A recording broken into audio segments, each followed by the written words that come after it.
There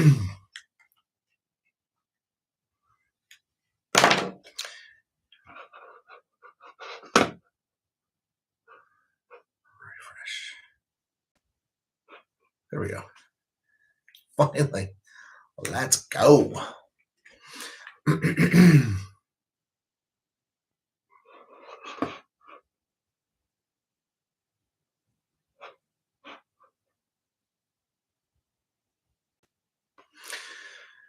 There we go. Welcome to our live. I'm Dr. Scott. We've been helping people for a really long time, 23 years now, with their chronic condition. We're talking about why you're on thyroid medication, why you're still having symptoms. So as we get going here, I hope you're having a good day so far, no matter where you are in the country. As we get people rolling in here, please go ahead and put in the comments where you are from and if this is your first live or not. We help people all over the world, and we love seeing where everyone is from. So for some reason, this is not working very well. Let's try this again. All right. So if you've been diagnosed with a hypothyroid, let me ask you a question. Did your doctor tell you why your thyroid isn't working? So think about that. Okay. Hey, we got some people from Louisville, Kentucky. Welcome, Michigan. So glad to have you here. Looks like we're kind of up and running now. So let's get going. So did your doctor tell you why you have a thyroid problem? Okay. Why are you having a thyroid issue? If your doctor didn't tell you that, then how are you going to fix it? And if you're taking thyroid medication and you're still having symptoms, well, just so you know, the doctor's done everything they're going to do for you. There really isn't anything else for you to do other than take the medications. And if you're still having symptoms, then why are you still having those problems? So with that said, what we want to do is we're going to walk you through why you're still having symptoms. And I'm going to tell you, if you stick around with us, okay, I'm going to explain information to you that will blow your mind about your thyroid case. I'm going to talk about things that no one's told you about, that you should have been told, that you need to know if you want to get your life back. Okay, if you're sitting there and you're suffering from fatigue, weight gain, brain fog, and your hair is thinning or falling out, you've been to your doctor, they prescribed the medication, you're still having symptoms, you go back to your doctor and you're like, hey, this is great, my lab test changed, but I'm still having symptoms. And your doctor tells you, well, guess what? It's all in your head. Learn to live with it. There's nothing you can do. You have Hashimoto's disease, or look at these labs, they're normal. And you're sitting there frustrated. If this sounds familiar, put a like down in the comments. Say, yeah, this is me. And you go over and over, and you're knocking on different doctors' doors, hoping for a different answer. So here's the thing. The reason why you're still having symptoms is because they're not addressing the root cause of your problem, okay? The root cause of your problem has to be addressed. And only 5% of you, that when you take your thyroid medication, does it take your symptoms away. Think about that. Only 5%. That means 90 to 95% of people that are taking thyroid medication for hypothyroid are still having symptoms. Isn't that the whole point, is get your symptoms to go away, right? You want to feel amazing. So let's talk about this for a minute, okay? So what we're going to do is I have maybe 5-10 minutes. I'm going to walk through how your thyroid works. I'm going to go through the different steps because I'm telling you, this is what you need to know. And this is going to explain to you why you're still having problems. And it's also going to help explain to you what it is that we do that's different than your typical traditional conventional doctor, okay? So with that said, let's go through this. What I've got here on the screen, let me see the best way to go about this. All right, so here's the process. Now, your thyroid is a butterfly-shaped gland in your, basically in your neck here, and it produces two hormones, T4 and T3. Now, what I want you to understand is think of your thyroid as a factory, okay? Your thyroid is a factory that makes T4 and T3 products. That's it. That's the only purpose of your thyroid, is to make those hormones. That's it, okay? And 93% of the hormone that's produced by your thyroid gland is T4. And only 7% of the hormone is actually T3. Now, here's the problem. Now, one of these hormones is an active hormone that turns your cells on, and the other hormone is not an active hormone. So let me ask you a question. Which one of these do you think is the active hormone, the one that turns on your cells? Put in the comments what you think. Is it T4 or is it T3 hormone? Now remember, most of the hormone that's made by your thyroid is T4. And I'm just going to jump right to it. T4 is inactive. Okay? T4 is inactive. You would think it would be T3, but T4 is inactive hormone, and T3 is the active hormone. So those people that stated that in the comments, good job. T3 is inactive, but do you see what the problem is here? The majority of the hormone, only 7% of the hormone that comes out of your thyroid gland is actually the active hormone. Only 7%.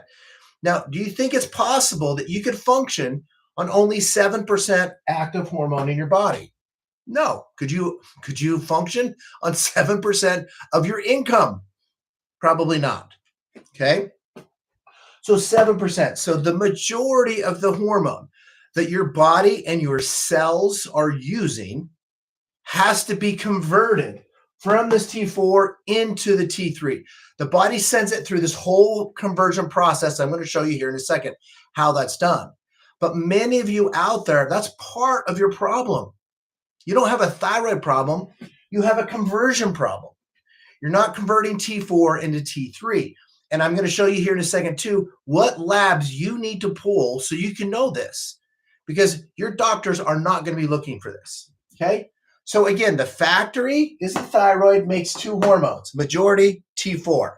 Now, the factory is owned by the boss, which is the hypothalamus up here. That's part of your brain. Your hypothalamus is the boss of this factory. Okay? And the boss doesn't handle the day-to-day activities of the factory, right? They're out there on the golf course. So the boss has hired a general manager. So your body has hired a general manager. The general manager of the factory is your pituitary gland. Okay? So the pituitary gland is the one that's telling this factory, make hormone, don't make hormone. Ramp up hormone production, slow hormone production. It's being directed by your pituitary gland. So here's what happens. Now, when T4 in your blood, so imagine if this is like normal level right here, okay? This is normal T4 level. And let's say this production or the level of T4 in your blood goes down below normal. The boss doesn't like low production. So a message comes up to the boss, the hypothalamus, and it detects that there's low T4 hormone. So now what the boss is going to do is going to get on the phone and go, hey, pituitary gland, general manager, right? And remember, your pituitary gland is about right here, about 4 inches back. Okay, so the boss, hypothalamus, calls the pituitary and says, listen, that factory that you're in charge over there isn't producing enough T4 hormone. You need to yell at the factory to make more T4 hormone. And so the pituitary gland says, great, let's do it. I got just the thing to yell at my factory workers. And guess what it is? Now, in your body, the way your body communicates with itself is through hormones. Think of a hormone, it's just a chemical messenger. It's literally like a text message, okay? So the general manager is going to send a text message. And that is called TSH, thyroid stimulating hormone. So it's sending a text message to the factory to make more production of hormone. Now, have you ever had someone that's been trying to contact you, right? Say through calling or texting, and then they blow up your inbox with texts. Where you at? Where you at? All of a sudden you get tons and tons of texts, from this one person, and you're like, what is wrong with it? So that's what's happening. Each molecule of hormone of TSH is like a text message. So this is why when your TSH goes up, it's your pituitary yelling at your thyroid. Basically, it's the pituitary blowing up your thyroid's inbox, make more hormone. Okay? And that's why if your TSH is low, the pituitary is not concerned about production. In fact, doesn't want you to do very much production. That's why it's not contacting you at all. It's almost like your general manager has ghosted you. It's just leaving you alone. Okay? So T4 goes low. The boss, the general manager, then your TSH goes up. And literally what's happening is this hormone is stimulating follicular cells in your thyroid gland to produce thyroid hormone. Now, there is an enzyme that you need to pay attention to. It's called TPO, thyroid peroxidase enzyme. Now, this is important because what this enzyme does, okay, is it's like the glue that helps make the thyroid hormone, okay? So your thyroid hormone is made up of two things. Number one, a protein called it's like an amino acid or protein called tyrosine, and then it's bound iodine molecules to it. So this number, so T3 means there's 3 molecules of iodine attached to tyrosine and 4 molecules of iodine attached to tyrosine in T4, right? There is a T1 hormone. Well, how many molecules of iodine are attached to the tyrosine? 1. Makes sense, right? TPO is like the glue that does that. Without TPO, you can't get this hormone production, okay? So TSH yells, thyroid gets up. And that's the whole process that will happen. Now, the thing with this is as you work, because T4 is inactive, what happens is the body has to convert that. Now, this conversion process does not happen in your thyroid gland, okay? It happens other places in your body, okay? So let me erase some of this here. So you've got T4 hormone here, T4. Now, there's a truck here called your thyroid binding globulin truck, okay? This truck is like the FedEx of your body that carries around your thyroid hormone. This truck comes over here, picks up T4 to take it to the conversion sites to be converted.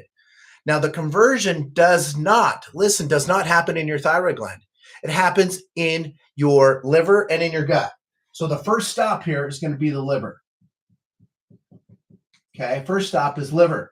So T4 gets dropped off. Okay, oh, let me back up here. 60% of T4 that gets dropped off the liver gets turned into this hormone T3. Now keep in mind, T3 is the active hormone that's turning all your cells on. So remember, you only have 7% T3 that's made by your thyroid. So the majority of the cells that are using T3, it has to be converted. So 60% of T4 gets turned into T3. 20% of the T4 gets turned into reverse T3. So let me ask you this. How many of you have heard of reverse T3 before? Okay, it is a hormone, reverse T3. Anybody heard that? Put in the comments if you've heard of reverse T3 or if you have not heard of reverse T3. Okay, put in the comments. Have you heard of it or not heard of it? Reverse T3. Teresa says never. Is it Lainey? No. Misty is no. Missy Luna says she has. Good job. Carolyn Hill, no, never heard of it. So listen, look at the majority of the people that are commenting. Majority of you have never heard of reverse T3, okay? Reverse T3 is actually one of the blood markers that you need to pull in your blood, okay? Now, reverse T3, so 20% of the hormones getting converted into this. Now, what reverse T3 is kind of like a check valve. What that means is the body uses reverse T3 to prevent overconversion of 4 into the active T3 hormone to prevent you from going into a hyperthyroid state. But, this is a big but, many of you out there, what's happening is these enzymes here that are doing this conversion aren't working efficiently. And what can happen is your body will take this T4 and overconvert into reverse T3. So what's happening is you're getting more reverse T3 production, and reverse T3 never turns on a cell. It's permanently inactive. It will never turn on a cell. So the body's converting the hormone into a hormone that's not going to turn on your cells. So reverse T3 goes up, that means T3 goes down. And then you have thyroid symptoms, okay? Now, The rest of this 20% of T4 gets turned into, it's called T3S and T3AC. Okay, another question. How many of you here have heard of T3S and T3AC? Put in the comments for me. We like to keep this little bit of interaction here. I'm pretending like you're in the room here talking with me. Have you ever heard of T3S and T3AC? Okay. Okay, most of you, I'm waiting for someone to say yes. I don't think I'm going to get it because no one has even heard of it. Even many practitioners have never heard of T3S and T3AC. Okay, most of you have never heard of this. T3S and T3AC. T3 sulfate, T3 acetic acid. Okay, here's what happens with these guys. These guys are, you know how like reverse T3 is permanently inactive? Well, T3S and AC is temporarily, I can't even talk, temporarily inactive, which means the body will take these guys through one more step of a process to convert those into the active hormone. All right. So these guys have one more stop. So here's what has to happen. Well, there's a truck here. Remember the thyroid binding globulin truck comes over here and picks up T3S and T3AC and delivers it to the next conversion site. So where is the next conversion site? Well, happens to be your gut. So this comes over here, and your gut has to be healthy though. And if it's healthy, there are enzymes in your gut, which actually, a lot of these enzymes are dependent on the bacteria in your gut, okay, your microbiome. So if you have a dysbiosis, you have an imbalance in your gut, you're not going to have sufficient enzymes that are going to convert S and AC into the T3 hormone. But if it's healthy, the enzymes are there, it does the conversion, and then T3 gets spit out. And then here's your cell. Your cell has receptor sites on them. And what happens is T3 hormone looks about like this, comes over and docks on the cell. The receptor cell gets downloaded into the cell, gets down into the nucleus of the cell, and then you've got DNA here, okay? And then eventually it has to get into your DNA, all right? So here's my question. I'm going to put it all together for you. So here's the question. If, okay, you have a gut problem, all right? If you're having a gut problem and now you're not converting 20% of the hormone, so you're losing 20% of your hormone production of thyroid hormone. Your gut's not healthy. You're not getting T3 conversion properly. Do you think that that could cause you thyroid symptoms, fatigue, weight gain, brain fog, hair thinning, and falling out? Put in the comments if you think that your gut that's not converting can give you thyroid symptoms. Give me a thumbs up or a thumbs down or yes or no in the comments. Okay, because this is really, really important, probably the biggest concept I want you to get today. Okay, everyone is saying yes. So yes, you can not convert the hormone because you have a gut problem that gives you thyroid symptoms. Now here's the follow-up question. Is it a thyroid problem that your gut isn't converting? Put in the comments. Is it a thyroid problem that you're not converting, or is it a gut problem that you're not converting? Put in the comments. Do you think it's a gut problem or a thyroid problem? Okay. So my point, okay, Brandy, Carolyn, yeah, exactly. The point is this, is you have a gut problem that makes it so you cannot convert your hormone properly, and it gives you thyroid symptoms. It's a gut problem. It's not a thyroid problem. Now, how do we know it's not a thyroid problem? Well, remember, if you were here with me when we first started, what is the thyroid's main function? Okay, the thyroid's main function is to produce hormone. That's it. It's not designed to convert it. It's not designed to deliver it. It just literally makes the hormone and sits it on its, porch and lets someone come pick it up. So it made the hormone, but it was a gut that didn't convert it. Now, let me ask you this question. Let's say you're having a liver problem. Maybe you have fatty liver. maybe some of these enzymes here are not converting properly. Could that give you thyroid symptoms? Yes. Is it a thyroid problem? No. What problem is it? It is a liver problem. Okay. Now, do you see now? Because now let me tell you when you're taking thyroid medication, because again, this is happening to many of you. You're having thyroid symptoms, but what is everybody staring at? All of your doctors that are working with you, they're telling you what? That you have a thyroid problem. But the thyroid's clear over here, and the problem could be here. Now, I'm here to tell you, though, you don't have just a conversion problem. And not everybody does have this problem, but a vast majority of you do. And most of you are going to have multiple things that are going on. I'm going to cover with you here in about 5 minutes the 6 patterns that cause your thyroid to malfunction. Okay. And again, thank you for hitting that, double tap that screen, the likes and the follows, and you're sharing this. Please share this with someone you think would need this information, because it is crucial, because no one is telling you this. Okay. So let's put it all together now. Now, remember at the very beginning, we've got T4 here. T4 went low, right? Normal is here. T4 dropped down to here. Now, what will happen is, let's say you go to your doctor, they check your blood, and this is what's happening. So you have low T4. The doctor goes, oh gosh, you have hypothyroid. Let's give you a thyroid medication. I'm going to fix it for you, and I'm going to prescribe you synthroid levothyroxine. And what is synthroid levothyroxine?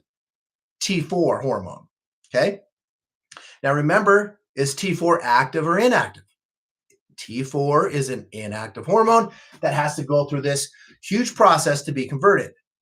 So your doctor gives you T4. Why is your doctor giving you a T4 inactive hormone? Well, now you know why. Because T4 was the trigger. All the doctor does is raise T4 level up to normal. So now you're normal. Okay. The message goes to the boss, and the boss goes, hey, man, I don't, detects that the levels are normal now, gets on the phone and calls the general manager of the pituitary gland and goes, hey, I don't know how you did it, but somehow you got production of the thyroid hormone. Great. Stop yelling at the factory, the thyroid, to make hormone. So just let's maintain now. So now TSH drops. Now your doctor checks your blood and checks T4 and TSH, and now they're normal. And then your doctor goes, here you go, look, your thyroid labs are now normal. But many people, and you're probably one of them, that this has happened, and you're like, well, wait a minute. Okay, cool. I'm glad that my labs are normal, but why am I still having symptoms? Does this sound familiar to any of you? Okay, put in the comments if this is familiar.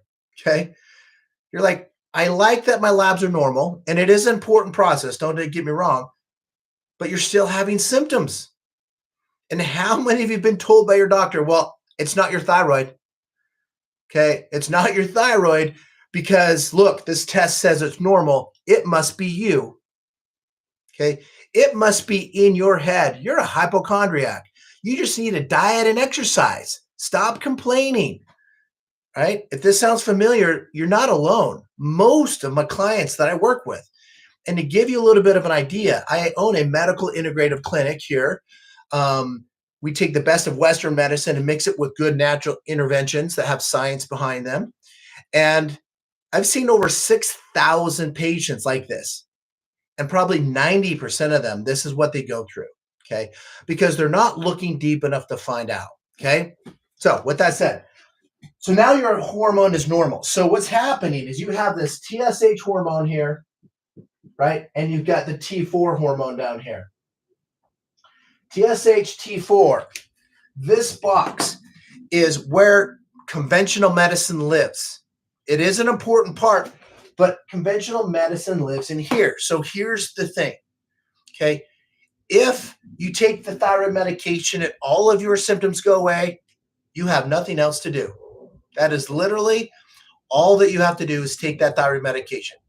But if you're having symptoms, then there's something else in the process that's wrong, okay, that needs to be addressed, okay?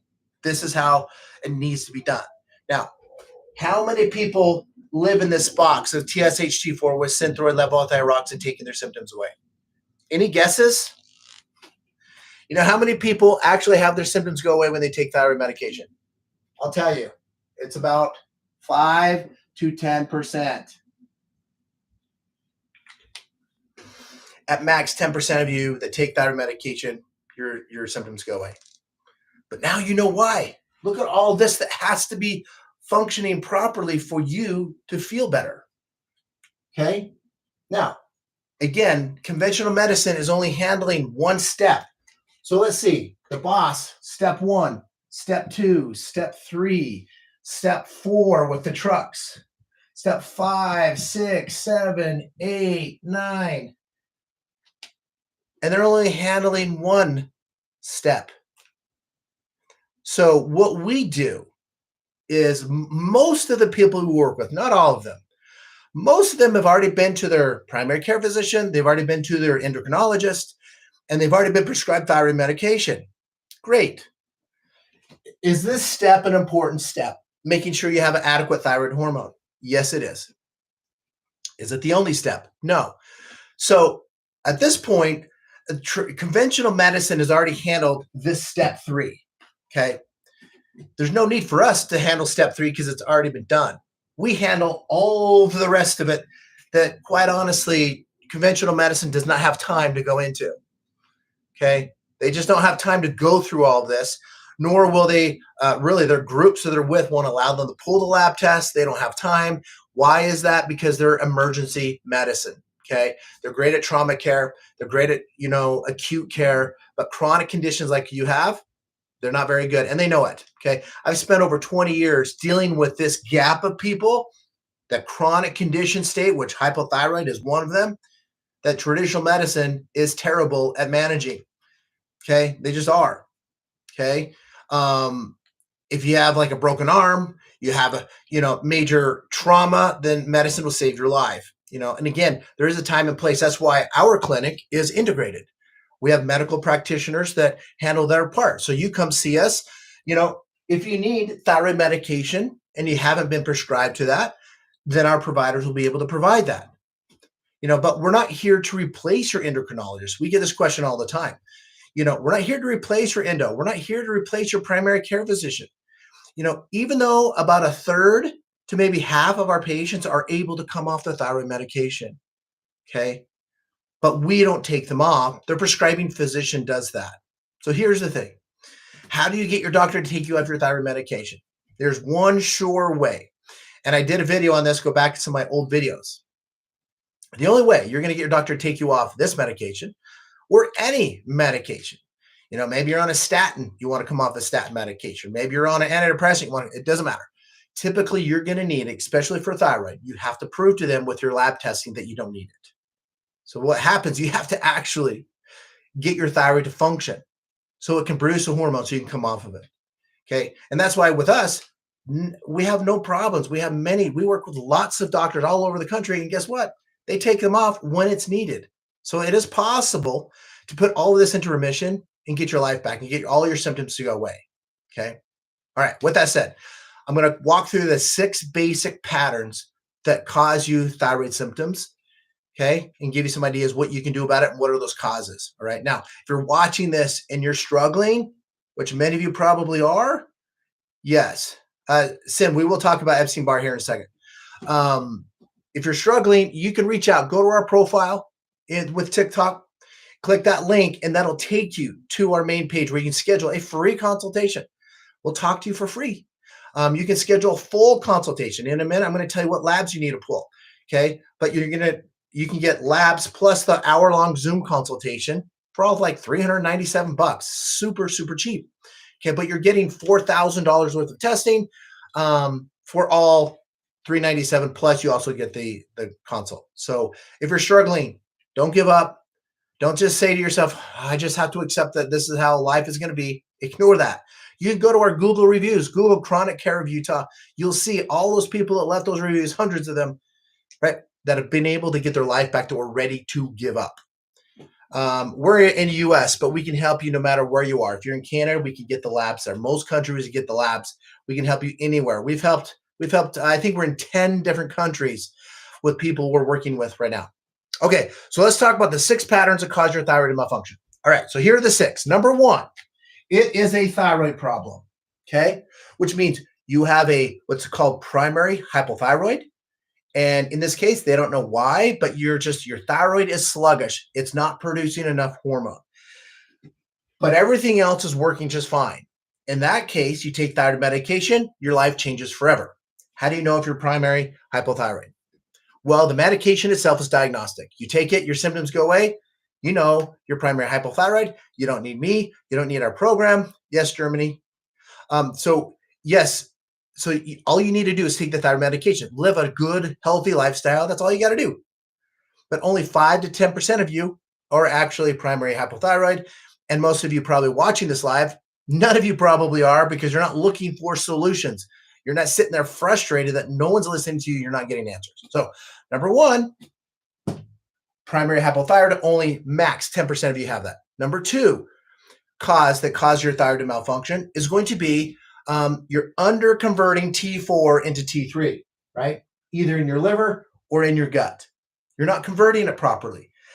Now, there's a dozen reasons why you could not be converting 4 into 3. One could be your adrenal. Okay, you can have adrenal gland that's producing too much cortisol, and that cortisol prevents 4 being converted into 3. Liver problems, okay, gut issues. All of those will cause you conversion problems. In fact, there isn't a thyroid patient I haven't worked with that has not had a gut issue. At the bare minimum, you probably have leaky gut. Okay, so that's the second pattern. You're under converting 4 into 3. Okay. Now, the other problem can be you're over converting 4 into this reverse T3 here. Reverse T3. Okay. That's how you know. I'm going to go through the lab tests here in a second. But reverse T3, that's a lab test, you need that.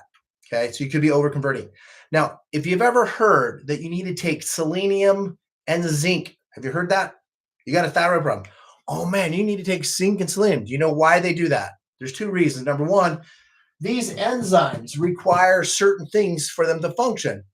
2 of those, about 10 things that you need, is zinc and selenium. Also, with your TSH production with your pituitary gland, and remember, TSH is not a thyroid gland. Thyroid hormone is a pituitary hormone, but your TSH needs some zinc and selenium as well too.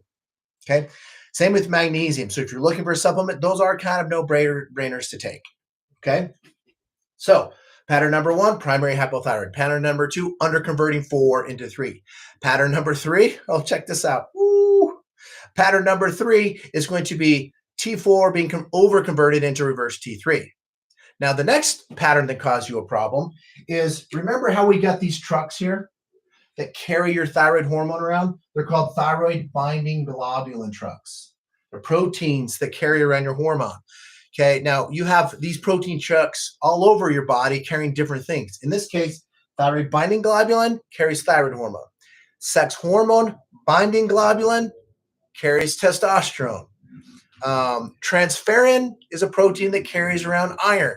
Okay, but what can happen, you can have a TBG problem. Either you have too many trucks in your blood or not enough trucks in your blood. They both cause a problem. One of the big things that we see, thanks for the rose, one of the big things that we see is going to be estrogen dominance when you have these truck problems or these FedEx problems, okay? Many of you are getting exposed to estrogen or xeno-like estrogens.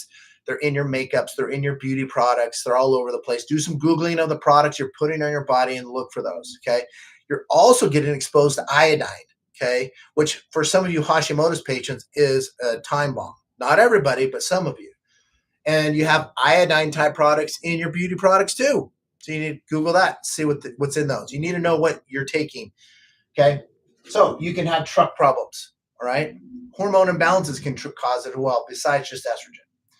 All right, the next one is going to be the communication between the boss and the general manager, the hypothalamus of your brain to the pituitary of your brain. Now with this, usually what we see, I don't know if you can see that, is serotonin and dopamine.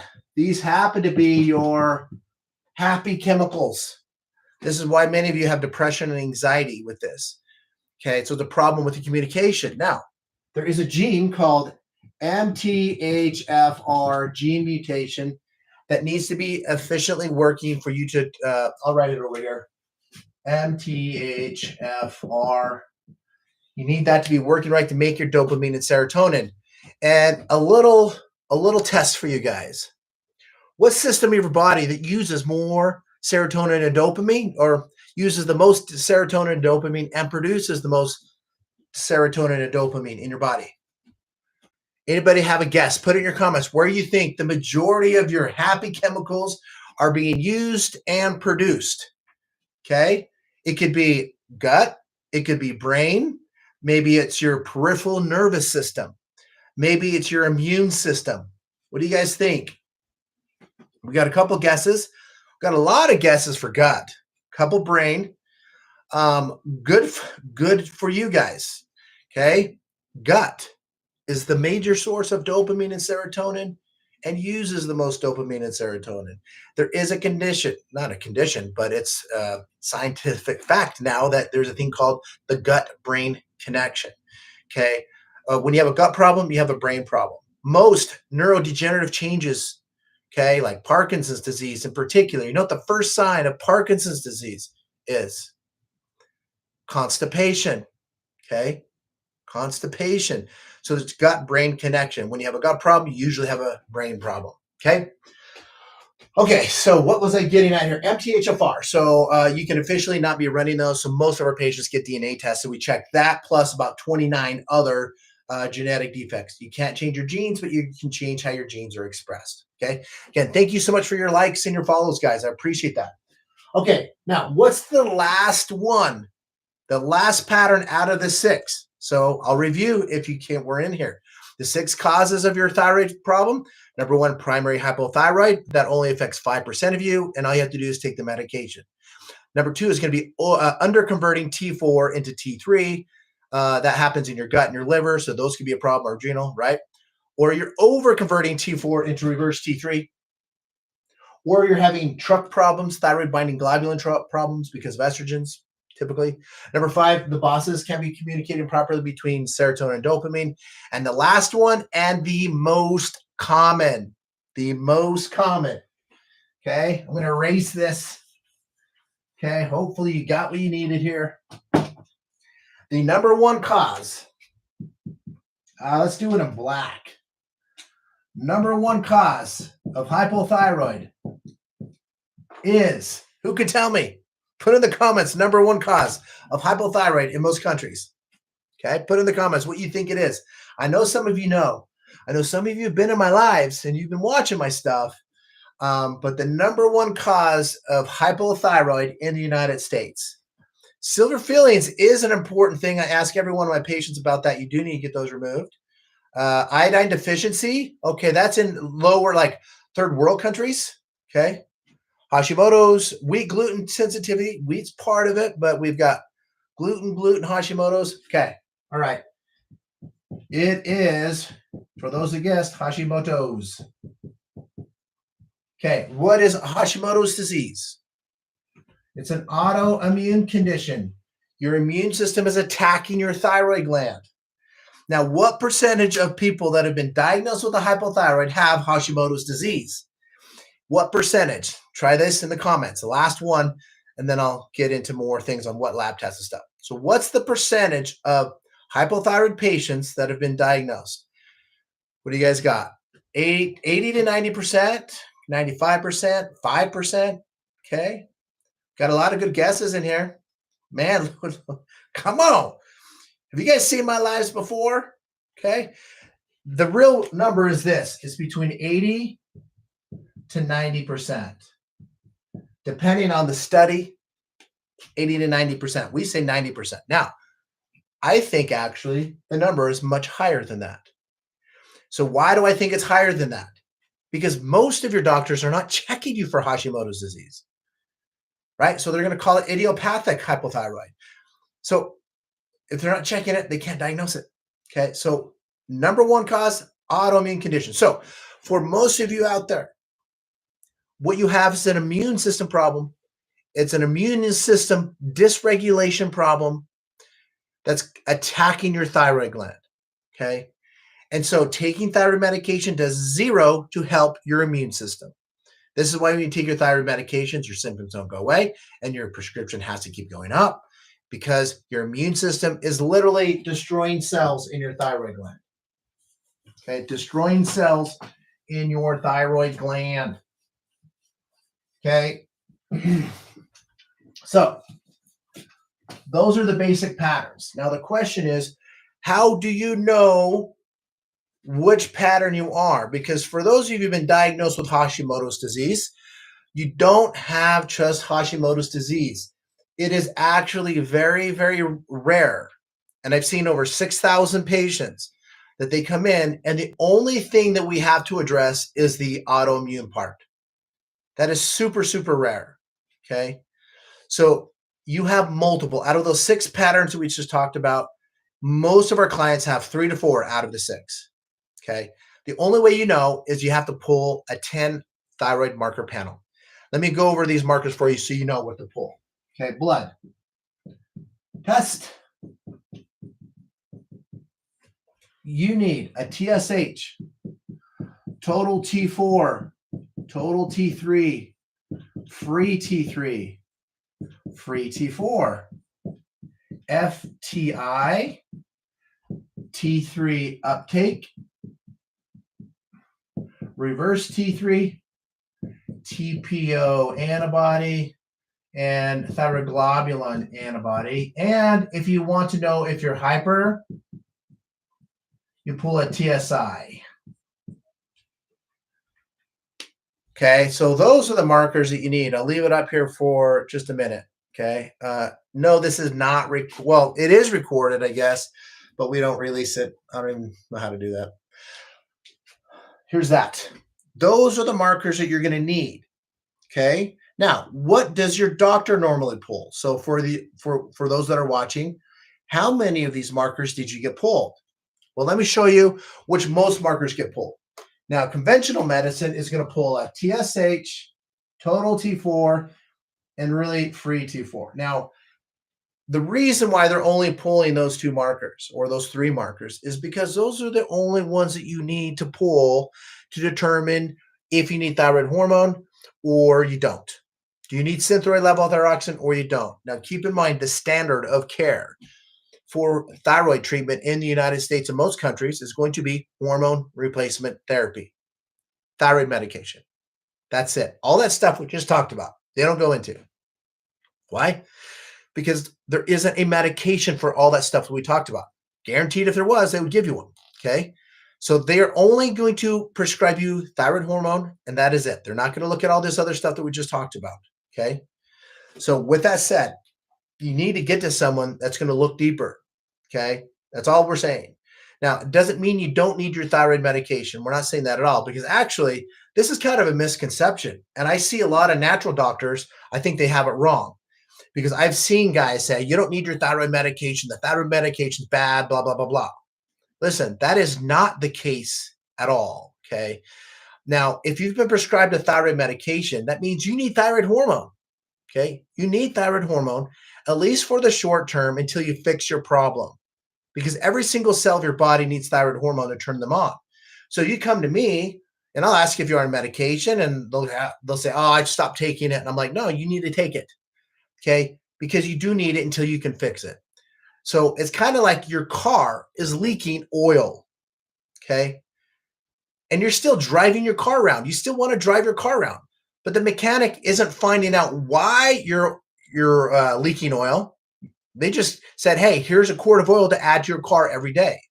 So if you're going to drive your car, if you're going to be alive, the fact that you want to breathe and have your heart beat, you need thyroid hormone to do that. Okay. You're going to need to keep replacing that thyroid hormone every single day until you can stop the leak, Okay. So that's why they're only checking these 2, because that's all that they need. They don't need all this other stuff. Okay. Now, if you want to know if you have Hashimoto's disease and your doctor didn't check you for it, now, why don't they typically check you for the number 1 cause in about 90% of all hypothyroid cases? Because they don't treat Hashimoto's disease. Listen, if you've been diagnosed with Hashimoto's disease, do not get in this mindset that you think that traditional medicine is going to help you with your Hashimoto's disease, because they do not. There is not conventional, the medical model does not treat Hashimoto's disease, does not treat it. So if you're kind of going from doctor to doctor hoping for a different answer, just save yourself time. They're not going to treat your Hashimoto's. They'll treat your thyroid medication. They'll give you synthroid levothyroxine, but that's all that they're going to do. Okay. They're not going to fix the immune response. And that's what you have to do to fix it. But if you want to know if you have Hashimoto's disease, you're going to pull these markers right here. Oops, let's go blue. These tell you if you're Hashimoto's. This is Hashi's. Okay. And you need both of them, not just one. Many people just do one. And again, thank you guys so much for liking this. You can double tap our screen for the likes and the follows and share this with someone that can help you. But here's the thing. This is what you need for your Hashimoto's disease. Now, if your doctor checked these and they said you did not have Hashimoto's disease, I want to go through this with you really quick, because this is important. Now, keep in mind, lab normal values are different from lab to lab. There is no standard. Okay. So let's say you pull TPO antibody. Okay. Now, let's say LabCorp pulled it. What is LabCorp's normal range? 0 to 34. That's the normal range for LabCorp. In fact, I'm going to write that a little bit bigger for you guys to see. LabCorp. Now, Quest Labs. What is its normal range? 0 to 20 5 years ago. Okay. Mayo Clinic. Anybody know what Mayo Clinic's reference range is? Oh yeah, if you want to schedule a consultation, click this little picture, and then another box comes up. Click that picture again, and then you're at my profile. You're going to see these little finger emojis. Right underneath that, there's a link. Click on it. That takes you to our main page. You can schedule a free consultation or a full consultation with all the labs. Okay. But does anybody know what Mayo Clinic's reference ranges is? Any idea? Okay, I'm going to tell you. It's 0 to 9. So let's say you went to your doctor and they pulled TPO antibody and your number was 20. LabCorp pulls it, you're normal. Quest Lab pulled it 5 years ago and they said you're borderline. And then Mayo Clinic pulls it and they diagnose you with Hashimoto's disease. Okay. And then you get your labs checked just again from Quest today versus 20 years ago. Well, now they would say that you have Hashimoto's disease because the reference range isn't 0 to 20 anymore. It's 0 to 9 now. Now, also keep this in mind. These normal ranges are also regional dependent, which means if you're in New York City, your numbers could be different than what ours are here in the Midwest. Okay. I don't know. And actually, I don't think I'm west. I'm west. I'm not Midwest. I'm west. Okay. So they're all different. Now, when I look at lab ranges, I'm looking for optimal ranges. Okay. You shouldn't have any number here. Okay. You shouldn't have any number here. Okay.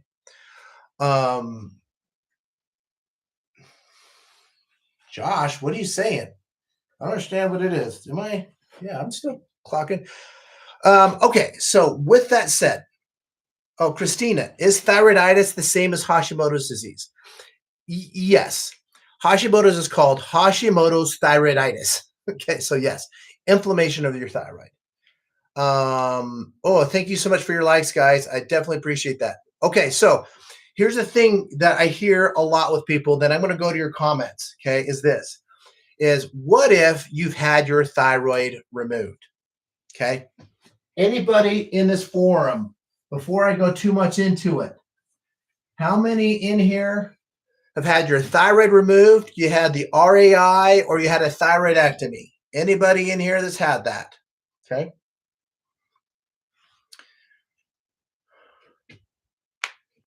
Anybody? Josh, you're partially right, but it's based off of a bell curve. Just Google it. It's very easy.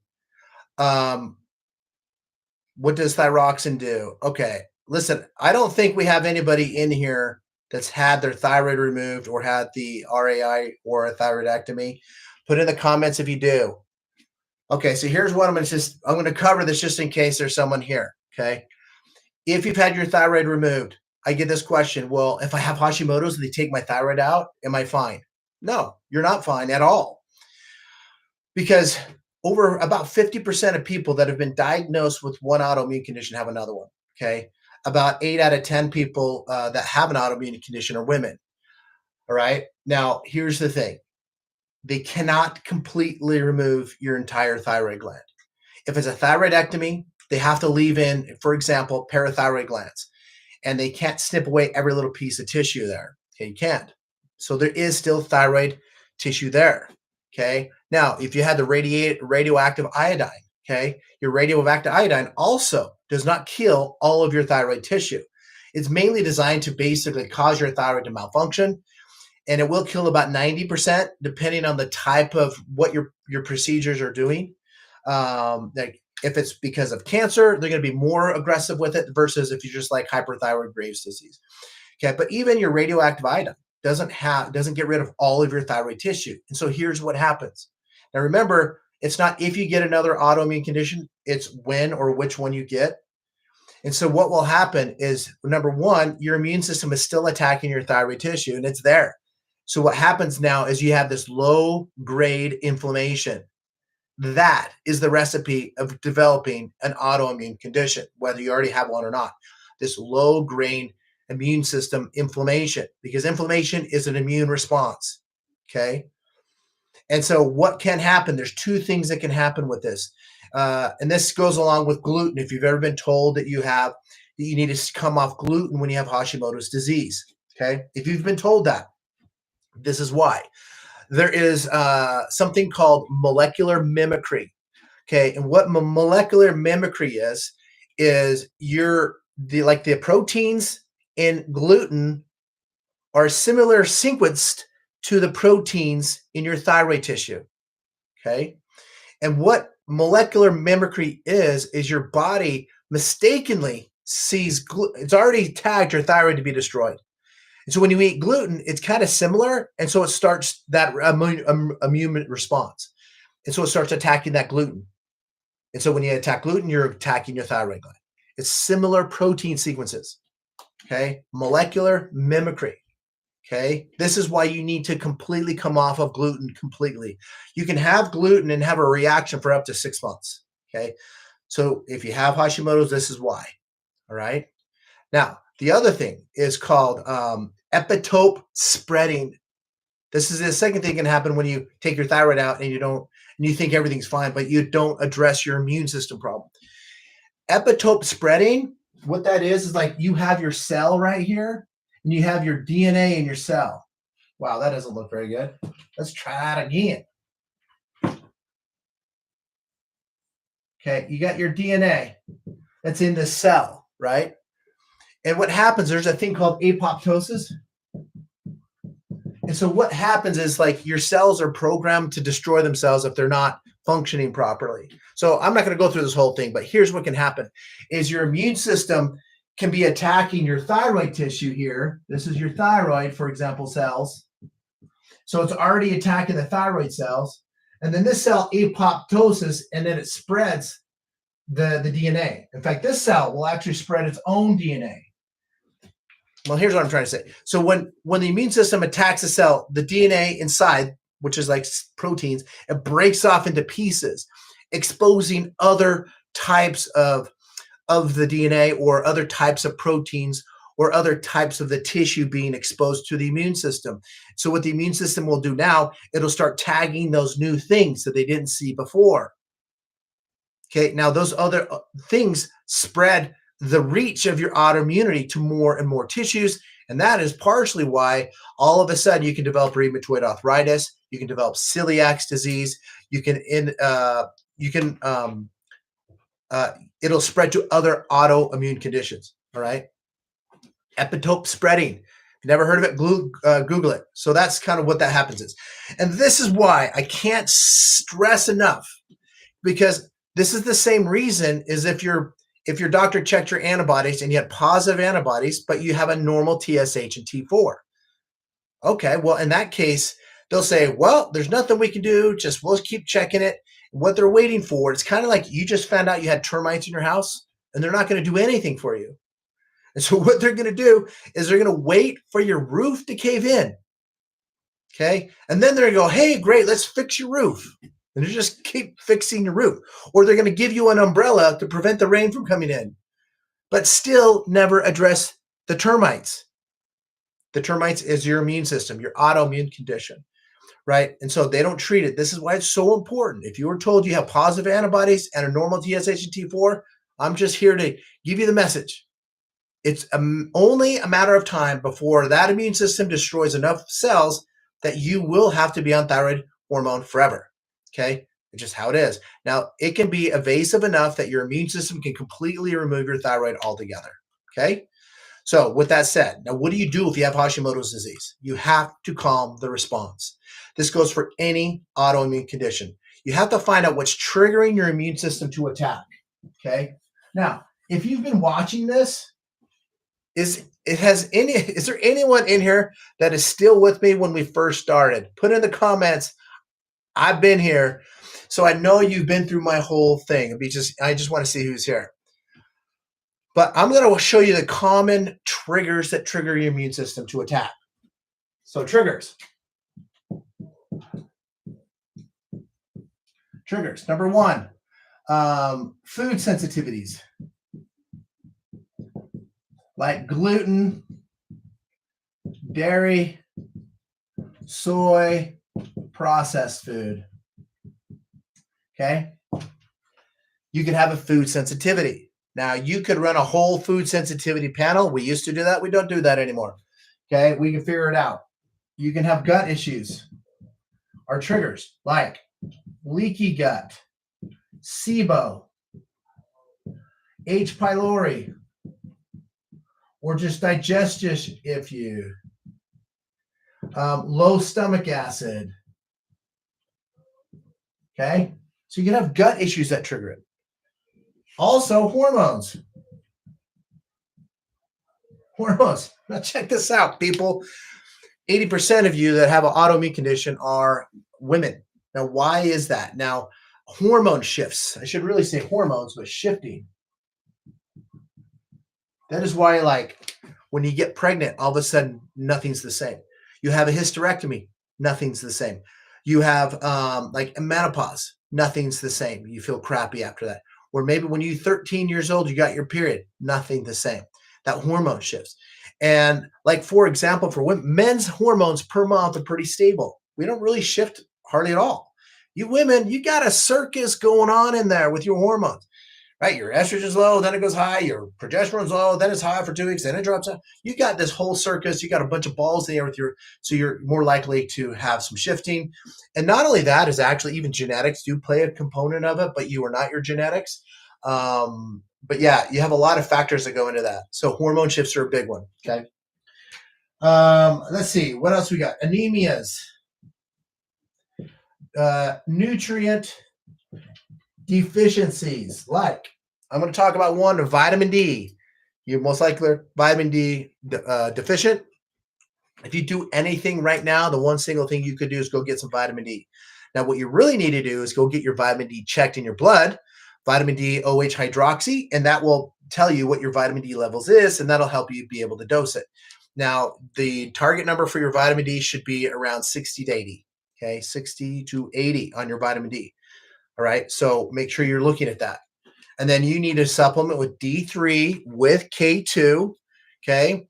And to increase that absorption, not only does the K2 help absorption, but take it with a fat like your fish oil pill, or take it with an avocado when you have it, which is a good way to go.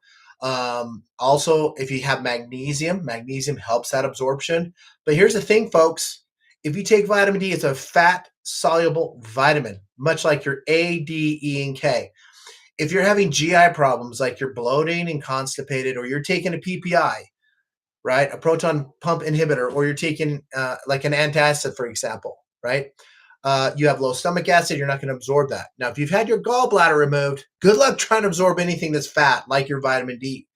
Okay, so if you've had your gallbladder removed, you do need to take ox bile. Okay, you also need to make sure that way when you're taking vitamin D, you'll actually be able to absorb that. Okay, so that's very, very, very important. So nutrient deficiencies can be also be triggers. So here's the deal: which one do you have? Does everybody have the same things? Absolutely not. They're different for everybody. Okay, they're definitely different for everybody. Okay, so what you need to do, like what we do with people, is we help them through their journey. All right. Everyone is at a different stage that's watching this. Some people are just at the beginning. Some people are at the end. Some people are sick and tired of being sick and tired. Okay. And they want some help now. They're like, do not want to live my life that way. Listen, we're here to help you with whatever journey you are and what part of that journey you are. If you're watching this and you're struggling, please reach out to us. There's multiple ways. You can DM us, you can email us, but the easiest way, just go to my profile in TikTok and there's a link in there. Click on it. That brings up a whole list of options. You can schedule a free discovery call. We can talk for 15 minutes. Okay. Or you can do a full consultation where we include all the labs. Okay. Plus an hour-long Zoom consultation with me for $397. Super cheap. You can use health savings flex spending accounts with that. Or you can order labs. Maybe we were talking about this thyroid panel and you want to pull your thyroid panel or a SIBO test or whatever. We'll provide the doctor's order for you. Okay. So everyone's different. We're here to help you, but don't give up on it. You do deserve to have a great, wonderful life. Okay. So I just went through a whole bunch of stuff here. So if you're still with me, great. Hopefully you're getting some information. I'm going to look at some comments here. So I'm going to go at the most recent comments here. I'm going to turn off this stream. And then we'll go